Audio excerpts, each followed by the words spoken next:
Hi everyone, I'm Gina. Thank you so much for stopping by. Today I want to talk about doodling. I know there are so many videos out there that that show the watercolor and then they grab a pen and do some doodle over top of it and it just looks so amazing. And like anything else in art or really in life, to get good at something, it takes practice.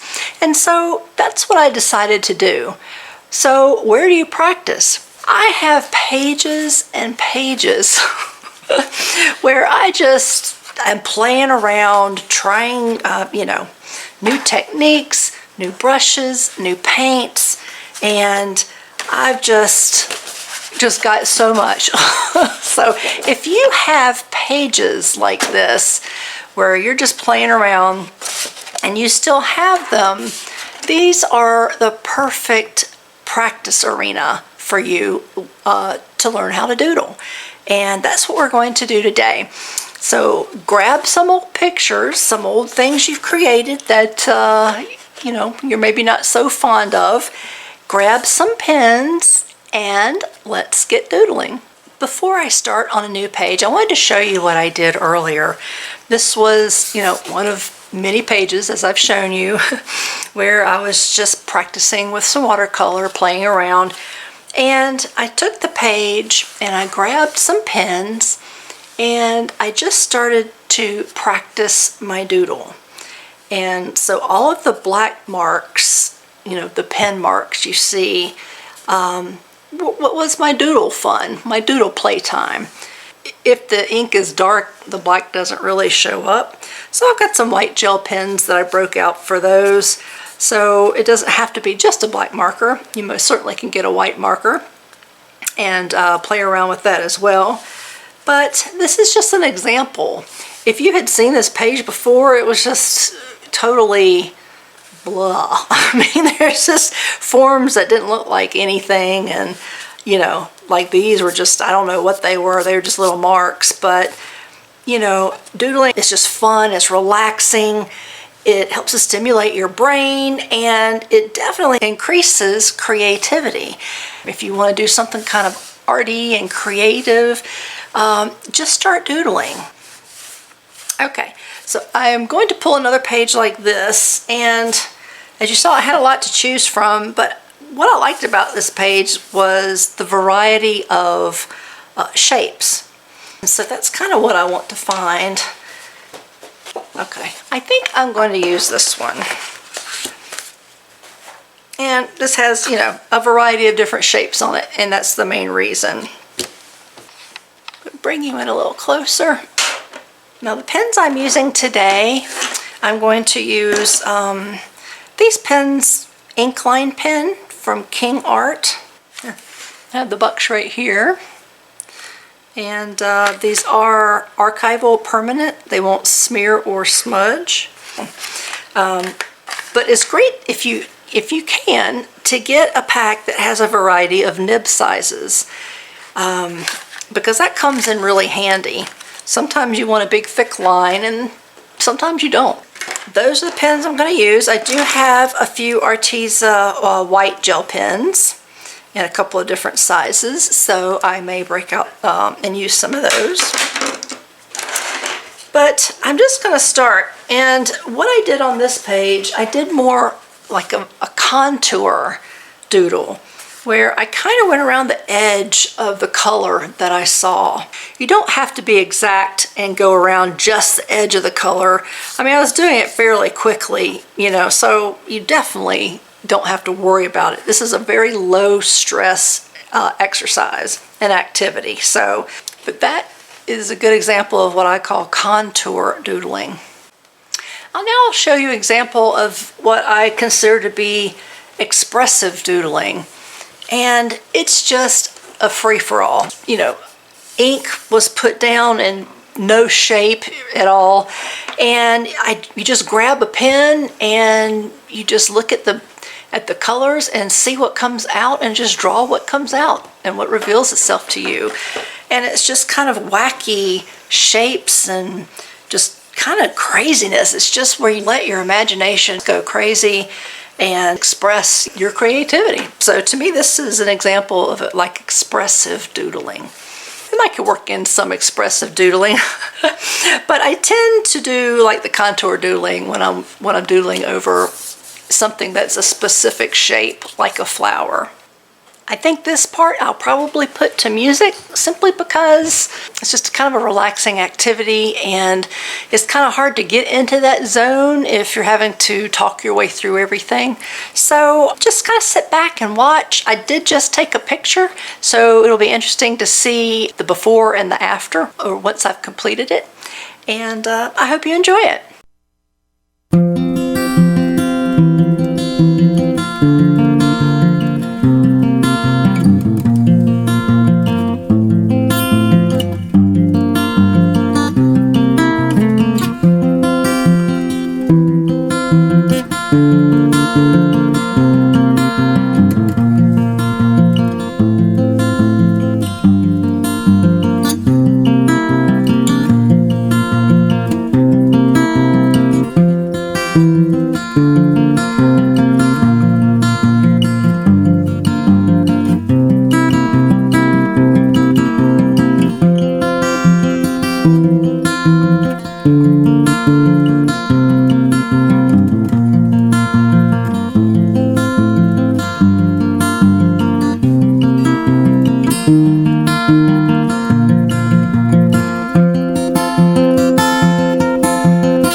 What do you think?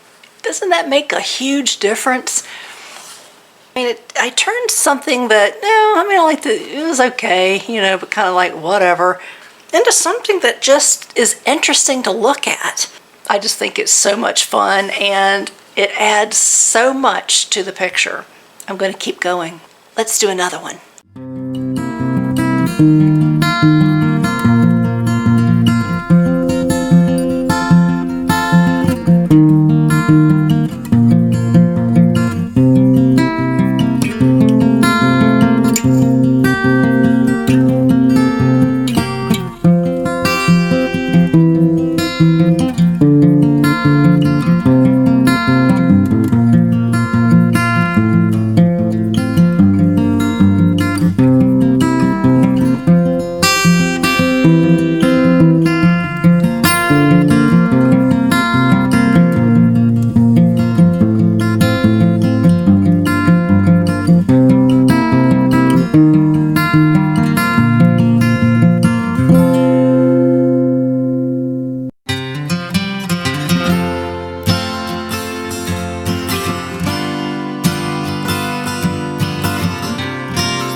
All right, so there is the contour doodling with a little bit of whimsy mixed in. So you definitely can combine both styles, and it really can create a really dramatic look. I'm going to keep going. This is so fun.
All right, there's that one.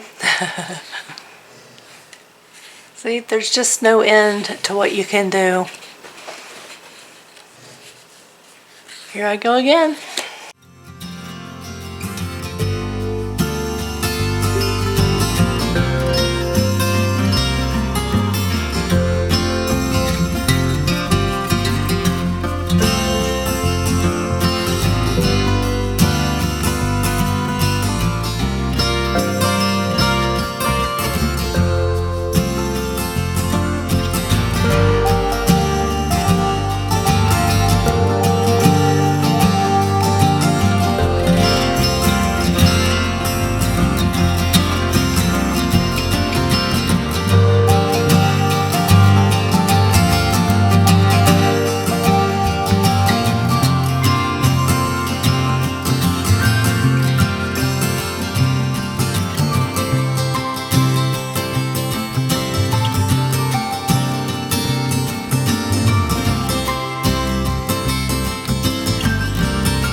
am done. That was so much fun. If you've never tried this, I really hope this motivates you to give doodling a try. It makes, as you can see, a big difference. There's a couple of the flowers on this page that I liked to begin with, but look how much more interesting it is now. I mean, I just think that's, it just looks so much better. It just draws your eye and it gives you something interesting to look at. So I hope you enjoyed this video, and like I said, I hope it encourages you to give doodling a try. I'd love it if you'd give me the thumbs up, and I'd love it even more if you leave a comment. Which is your favorite? Which flower do you like? The little roses? I actually kind of like these too. And I even like how that turned out. That was just like a petal, like a leaf or a petal. And, it's just, you let your imagination go wild, and sometimes it's surprising what you come up with. But I like this one as well too. Maybe the little pink one. So yeah, there are a lot of them that I like, but I'd love to know which one is your favorite. All right, that's going to do it for this one, and I'll see you in the next video. Bye.